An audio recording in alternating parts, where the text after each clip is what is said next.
friends, welcome to Madras Virunthu. Hotel style சாஃப்டான பரோட்டாவும் mutton gravy சுவையில் பன்னீர் gravy எப்படி பண்ணுறதுன்னு பார்க்கலாம். பரோட்டா செய்கிறதுக்கு நான் 1/2 கிலோ அளவுக்கு மைதா மாவு எடுத்திருக்கேன். உங்களுக்கு மைதா மாவு விருப்பம் இல்லைன்னா அதுக்கு பதில் நீங்கள் கோதுமை மாவு சேர்த்துக்கலாம். இப்போ நான் தேவையான அளவுக்கு உப்பு சேர்த்துக்கிறேன். 1/2 கிலோ மைதா மாவுக்கு ஒரு முட்டை சேர்த்தா போதும். 1/2 டேபிள் ஸ்பூன் அளவுக்கு சர்க்கரை சேர்த்துக்கலாம். ஒரு சின்ன கப்பில் 1 கப் அளவுக்கு பால் சேர்த்துக்கலாம். இது ஒரு டீ கப் அளவு தாங்க இருக்கும்.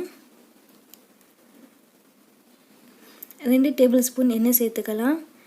இப்போ தண்ணி சேர்க்காம மாவு உதிரியாக பிசைஞ்சிட்டு அப்புறம் தண்ணி சேர்த்து சப்பாத்தி மாவு பதத்துக்கு பிசைஞ்சிக்கலாம். இப்போ பாருங்கள், இதே மாதிரி தான் பிசைஞ்சிக்கணும். நம்ம சேர்த்துருக்க இன்க்ரீடியன்ஸ் எல்லாமே மைதா மாவில் நல்லா ஊறணும். 10லேருந்து 15 நிமிஷம் அளவுக்கு ஊறினா தான் பரோட்டா நல்லா சாஃப்டாக வருங்க. இப்போ ஒரு மூடி போட்டு ஓரமாக எடுத்து வச்சிடலாம். மட்டன் கிரேவி சுவையில் பன்னீர் கிரேவி எப்படி சுவையாக பண்ணுறதுன்னு பார்க்கலாம். நான் 200 கிராம் அளவுக்கு பன்னீர் எடுத்து மீடியம் சைஸில் கட் பண்ணி வச்சுருக்கேன். இப்போ அதன் கூட 1 டேபிள் ஸ்பூன் அளவுக்கு மிளகாய் பொடி சேர்த்துக்கலாம். 1/2 டேபிள் ஸ்பூன் அளவுக்கு கரம் மசாலா பொடி சேர்த்துக்கலாம். 1/4 டேபிள் ஸ்பூன் அளவுக்கு மஞ்சள் பொடி சேர்த்துக்கலாம். தேவையான அளவுக்கு உப்பு சேர்த்துக்கலாம். இப்போ பன்னீர் கூட இந்த மசாலா எல்லாமே நல்லா மிக்ஸ் பண்ணி விட்டுக்கலாம். பேன் சூடானதும் 2 டேபிள் ஸ்பூன் எண்ணெய் சேர்த்துக்கலாம். எண்ணெய் கொஞ்சம் சூடானதும் நம்ம மேக்னேட் பண்ணி வச்சுருக்க பன்னீரை லைட்டாக ஃப்ரை பண்ணிக்கலாம். அதிகமாக ஃப்ரை பண்ணால் பன்னீர் ரொம்ப ஹார்டாகிடும். ஸோ லைட்டாக இதே மாதிரி ஃப்ரை பண்ணிக்கோங்க. இப்போ இந்த பன்னீரை ஒரு பிளேட்டில் ட்ரான்ஸ்ஃபர் பண்ணிக்கலாம்.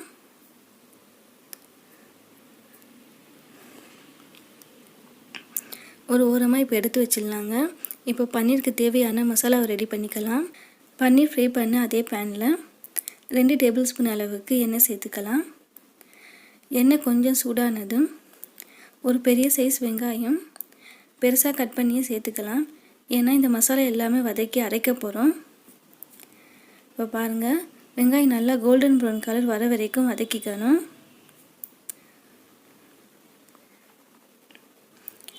நல்லா வதங்கிடுச்சு. இப்போது இது கூட 1 டேபிள் ஸ்பூன் அளவுக்கு சோம்பு, ஒரு பட்டை, 2 ஏலக்காய், 4 கிராம்பு, ஒரு கல்பாசி பூ சேர்த்துருக்கேன். இப்போ அதையும் ஒரு நிமிஷம் வதக்கிக்கலாம். இப்போ ஒரு கைப்பிடி அளவுக்கு தேங்காய், 8லேருந்து 10 அளவுக்கு முந்திரி சேர்த்துருக்கேன். தேங்காய் முந்திரியுடைய கலர் கொஞ்சம் மாறுற வரைக்கும் வதக்கிக்கலாம்.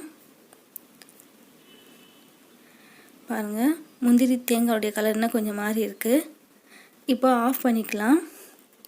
ஆறுனதுக்கு அப்புறமா மிக்ஸி ஜாரில் போட்டு தண்ணி சேர்த்து நல்லா ஃபைன் பேஸ்ட்டாக இப்படி அரைச்சிக்கலாம். ஒரு மீடியம் சைஸ் தக்காளி, அதையும் மிக்ஸி ஜாரில் போட்டு நல்லா ஃபைன் பேஸ்ட்டாக அரைச்சி வச்சுக்கலாம். இப்போ நம்ம பன்னீர் கிரேவிக்கு தேவையான மசாலா ரெடி பண்ணியாச்சு. இப்போ பன்னீர் கிரேவி செய்கிறதுக்கு ஸ்டார்ட் பண்ணிடலாம். பேன் சூடானதும் 3 டேபிள் ஸ்பூன் அளவுக்கு எண்ணெய் சேர்த்துக்கலாம். எண்ணெய் கொஞ்சம் சூடானதும் 2 பிரிஞ்சி இலை, ஒரு மீடியம் சைஸ் வெங்காயம் பொடியாக நறுக்குனது அதையும் சேர்த்துக்கலாம். வெங்காயம் சீக்கிரம் வதங்கிறதுக்காக கொஞ்சமாக உப்பு சேர்த்துக்கலாம். இப்போ இதன் கூட ஒரு கொத்து கருவேப்பிலை, 2 பச்சை மிளகாய் சேர்த்துக்கலாம். இது எல்லாமே கோல்டன் ப்ரௌன் கலர் வர வரைக்கும் வதக்கிக்கணும். இப்போ பாருங்கள், நல்லா வதங்கிடுச்சு. இப்போ இதன் கூட 1/2 டேபிள் ஸ்பூன் அளவுக்கு ஃப்ரெஷ்ஷாக அரைச்சி இஞ்சி பூண்டு விழுது சேர்த்துக்கிறேன். இஞ்சி பூண்டு விழுதில் பச்சை ஸ்மெல் போகிற வரைக்கும் நல்லா வதக்கிக்கணும். நல்லா வதங்கிடுச்சு. இப்போ 1/2 டேபிள் ஸ்பூன் அளவுக்கு மிளகாய் வத்தல் பொடி சேர்த்துருக்கேன். 1/2 டேபிள் ஸ்பூன் அளவுக்கு கரம் மசாலா பொடி சேர்த்துருக்கேன். 1/2 டேபிள் ஸ்பூன் அளவுக்கு சீரகப்பொடி சேர்த்துருக்கேன். இப்போ இதனுடைய பச்சை ஸ்மெல் எல்லாம் போய் நல்லா வதங்கணும். ஒரு நிமிஷம் 2 நிமிஷம் வதங்கினா போதும். இப்போ நம்ம ஃபைன் பேஸ்ட்டை அரைச்சி வச்சுருக்க தக்காளி பேஸ்ட்டை சேர்த்துப்போம். தக்காளி பேஸ்ட்டில் இருக்க பச்சை ஸ்மெல் எல்லாம் போய் எண்ணெய் தனியாக பிரிஞ்சு வரணும். அந்த அளவுக்கு வதக்கிட்டால் போதும். இப்போ பாருங்கள், நல்லா வதங்கி எண்ணெய் தனியாக பிரிஞ்சு வந்திருக்கு. இப்போ இந்த அளவு வதங்கிடுச்சுன்னா போதும். இப்போ நம்ம எல்லாமே வதக்கி அரைச்சி வச்சுருக்க இந்த மசாலாவையும் சேர்த்துப்போம். இப்போ இந்த மசாலாவுடைய கலர் எல்லாம் மாறி பச்சை ஸ்மெல் போய் எண்ணெய் தனியாக பிரிஞ்சு வரணும். அந்த அளவுக்கு நல்லா வதக்கிக்கணும். லோ ஃப்ளேமில் வச்சுட்டு கலர் சேஞ்ச் ஆகிற வரைக்கும் நல்லா வதக்கிக்கலாம். இப்போ பாருங்கள் கலர் நல்லா சேஞ்ச் ஆகிடுச்சு. இப்போது ஒரு மூடி போட்டு மூடி வச்சிடலாம். 5 மினிட்ஸுக்கு அப்புறம் ஓப்பன் பண்ணி பார்ப்போம். 5 மினிட்ஸ் ஆகிடுச்சுங்க. இப்போ ஓப்பன் பண்ணி பார்க்கலாம். இப்போ பாருங்கள் கலர் ஃபுல்லாக நல்லா சேஞ்ச் ஆகி எண்ணெய் தனியாக பிரிஞ்சு வந்திருக்கு. இதுதாங்க கரெக்டான கன்சிஸ்டன்சி. இப்போ நம்ம ஃப்ரை பண்ணி வச்சுருக்க பன்னீரை சேர்த்துப்போம். பன்னீர் இந்த மசாலா கூட சேர்த்து நல்லா மிக்ஸ் பண்ணி விட்டுக்கோங்க.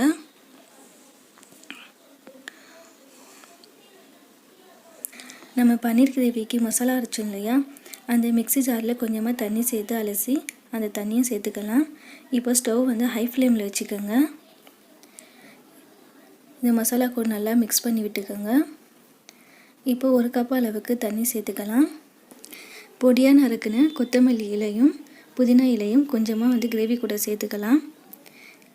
இப்போ இதையும் நல்லா மிக்ஸ் பண்ணி விட்டுக்கோங்க. கிரேவி கொஞ்சம் திக்காக ஆகணும். ஸோ ஒரு மூடி போட்டு மூடி வச்சிடலாம். இப்போ லோ ஃப்ளேமில் வச்சுடுங்க. இப்போ பரோட்டா மாவு எவ்வளோ சாஃப்டாக ஆகியிருக்குன்னு பார்க்கலாம். இங்கே பாருங்கள் நல்லா சாஃப்டாக ஆகிடுச்சு. ஒரு ஸ்பூன் லைட்டாக இப்படி வச்சாலே அது உள்ளே போகுது பாருங்கள். அந்தளவுக்கு மாவு நல்லா சாஃப்டாகிடுச்சு. அது இதை மாதிரி உருண்டை பிடிச்சிக்கலாம். இந்த மாவு உருண்டையை சப்பாத்தி கல்லில் வச்சு எந்த அளவுக்கு மெல்லிசாக தேய்க்க முடியுமோ அந்தளவுக்கு நல்லா மெல்லிசாக தேய்ச்சிக்கலாம். இப்போ பாருங்கள் நல்லா மெல்லிசாக தேய்ச்சாச்சு. இப்போ 1/4 டேபிள் ஸ்பூன் அளவுக்கு எண்ணெய் சேர்த்து ஃபுல்லாக ஸ்ப்ரெட் பண்ணி விடலாம். ஃபுல்லாக ஸ்ப்ரெட் பண்ணியாச்சு. இப்போது 1 பை 1 லேயராக வச்சு மடிக்கலாம்.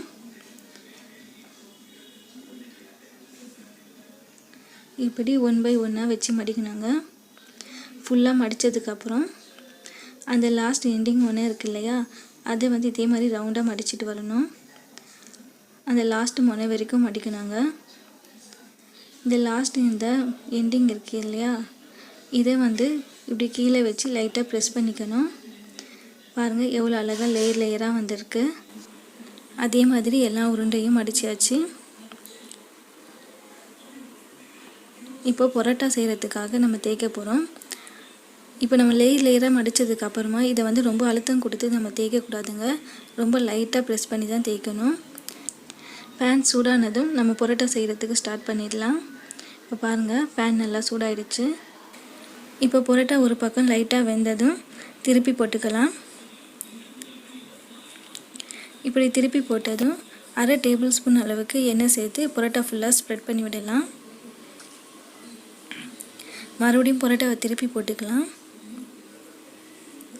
இப்போ மறுபடியும் 1/2 டேபிள் ஸ்பூன் எண்ணெய் சேர்த்து பரோட்டா ஃபுல்லாக ஸ்ப்ரெட் பண்ணி விடலாம்.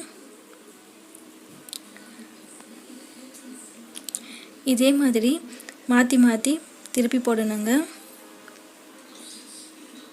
இப்படி மாற்றி மாற்றி திருப்பி போடும்போது ப்ரெஸ் பண்ணி விடணும். அப்போ தான் வந்து பரோட்டா உள்ளே நல்லா வேகும்.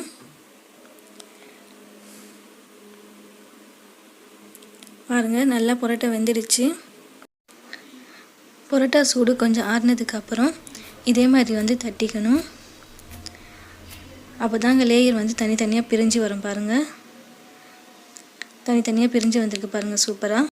அவ்வளோதாங்க ஹோட்டல் ஸ்டைல் பரோட்டா ரெடி ஆகிடுச்சு. இப்போ மட்டன் கிரேவி சுவையில் செய்த பன்னீர் கிரேவி எப்படி இருக்குன்னு பார்க்கலாம். இது தாங்க கரெக்டான கன்சிஸ்டன்சி. எவ்வளோ கலர்ஃபுல்லாக இருக்குது பாருங்கள்.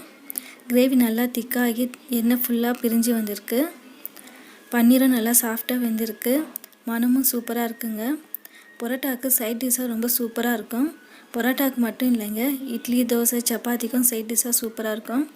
உங்களுக்கு இந்த ரெசிபி பிடிச்சிருந்தா கண்டிப்பாக வீட்டில் ட்ரை பண்ணி பாருங்கள். எப்படி இருந்துச்சுன்னு எனக்கு கமெண்ட் பண்ணுங்கள். அப்படியே நம்ம மெட்ராஸ் விருந்து சேனலுக்கும் சப்ஸ்கிரைப் பண்ணிவிடுங்க. தேங்க்யூ.